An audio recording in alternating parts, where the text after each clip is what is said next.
کی نگاہ نے خیر الدین باربروسا کی صلاحیت بھاپ لی۔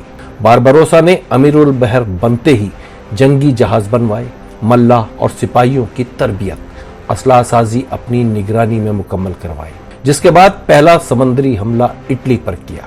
اسی کے ساتھ 1534 میں تیونس کو عثمانی سلطنت کا حصہ بنایا، مگر ایک سال بعد ہی اسپین کے شہنشاہ چارلس اول نے پاپ پال سوئم کی ہدایت پر باربروسا سے مقابلے کے لیے پورے یورپ سے نیوی جمع کی۔ قیادت مشہور یورپی ایڈمرل اینڈریو ڈوریا کر رہے تھے۔ ایک طرف پورا یورپ، دوسری جانب عثمانی امیر البحر۔ باربروسا کو شکست ہوئی۔ اس بار باربروسا نے وینس کا رخ کیا اور اسے باجگزار بنایا۔ 1538 میں ایک بار پھر عیسائی اتحاد اسپین، رومی سلطنت، وینس اور مالٹا کی نیوی اینڈریو ڈوریا کی قیادت میں جمع ہوئی۔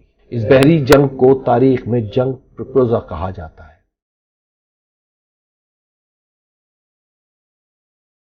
باربروسا نے پچھلا حساب بے باک کر دیا۔ یورپ کی فوج عبرتناک شکست سے دوچار ہوئی۔ بحیرہ روم پر عثمانی بالادستی قائم ہو گئی۔ یورپ باربروسا کی جنگی عظمت کا قائل ہو گیا۔ باربروسا نے 1540 میں پھر وینس کا رخ کیا تو بادشاہ گھبرا گیا اور عثمانی سلطنت سے امن معاہدے پر مجبور ہو گیا۔ 1544 میں باربروسا نے ایک بار پھر اسپین اور اٹلی کے مشترکہ بحری بیڑے کو خوفناک شکست سے دوچار کیا۔ اس شکست سے سمندری قوت کے نشے میں سرشار مغرب بوکھلا اٹھا اور مشترکہ یورپ کے شہنشاہ چارلس پنجم نے بھی سلطان سلیمان عالی شان کی اطاعت قبول کر لی، صلح کا معاہدہ کیا۔ یہی وہ موقع ہے جب یورپ نے سلطان سلیمان کو سولومن دی میگنیفیسنٹ کے نام سے پکارنا شروع کر دیا۔ مگر کیا امیر البحر باربروسا پہلے بحری قزاق تھے؟ مغرب انہیں کیوں قزاق قرار دیتا ہے؟ ایک بڑا سوال، جواب تاریخ میں تلاش کرتے ہیں۔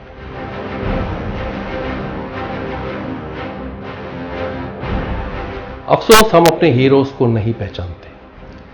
مغربی میڈیا ہمارے ذہنوں پر چھایا ہوا ہے، ویلن کو ہیروز، ہیروز کو ویلن بنا کر پیش کرتا ہے اور ہم تسلیم کر لیتے ہیں، کیونکہ ہمارے پاس کوئی جواب نہیں، تاریخ ہم کھنگالتے نہیں۔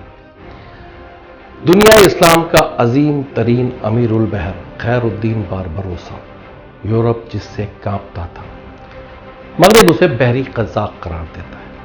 اب ایک ترکی کی ایک سیریز سامنے آ رہی ہے باربروس، اس میں بھی ایک تمثیل کی جائے گی، لیکن یہ جو ڈرامہ یا فلمیں ہوتی ہیں، یہ تاریخ تو اس میں ہوتی ہے مگر اصل تاریخ نہیں ہوتی، گلیمر کھا جاتا ہے تاریخ کو۔ آئیے جانتے ہیں خیر الدین باربروسا کون تھے، کیا فتوحات تھیں، تاریخ کیا کہتی ہے ان کے بارے میں، کتنی عظیم شخصیت تھی۔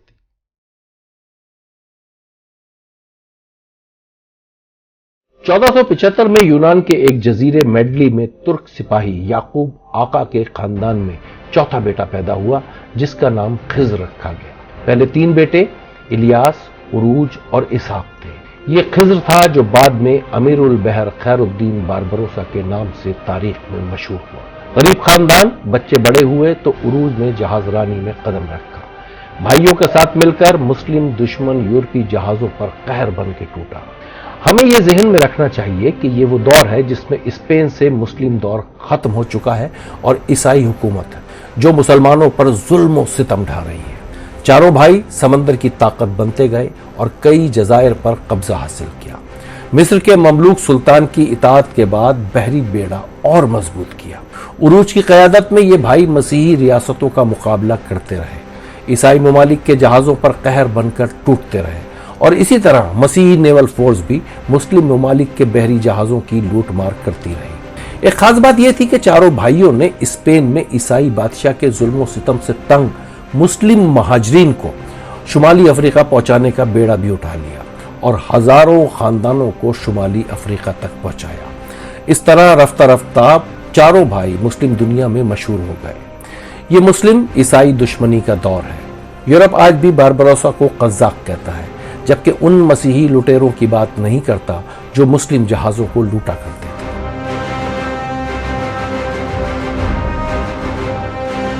باربروسا برادران، یہ باربروسا ہے کیا؟ دراصل سرخ داڑھی والے شخص کو باربروسا کہا جاتا ہے۔ چاروں بھائیوں کے بال اور داڑھی سرخ تھیں۔